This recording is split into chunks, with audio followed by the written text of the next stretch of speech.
Քոչարյանի, Սերժ Սարգսյանի գործունեությունները եւս պետք է կասեցնել։ Նրանց ընդհանրապես քրեական պատասխանատվության խնդիր կա։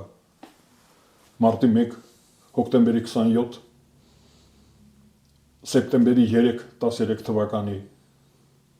դրանք ուղղակի պետական հանցագործություններ են։ Հոկտեմբերի 27 է եղել Ռոբերտ Քոչարյանի օրոք Սերժ Սարգսյանի հետ միասին։ Մարտի 1 է եղել Ռոբերտ Քոչարյանի եւ Սերժ Սարգսյանի օրոք զավթել են իշխանությունը։ Ես ձեզ ասեմ, որ նույնիսկ իշխանափոխության այն ձևը, որ տեղի, դա նույնպես զավթում էր։ Իշխանությունը զավթեցին Ալիևի կադրերը,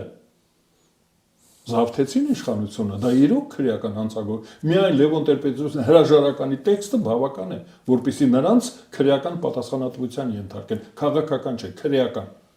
Այդ հրաժարականը մաքուր, որ ստիպում են Հայաստանի ինչ որ ուժեր ստիպում են Հայաստանի Հանրապետության ղեկավարությունը հրաժարական տալ։ Այդ ստիպողները իհարկե քաղաքական եւ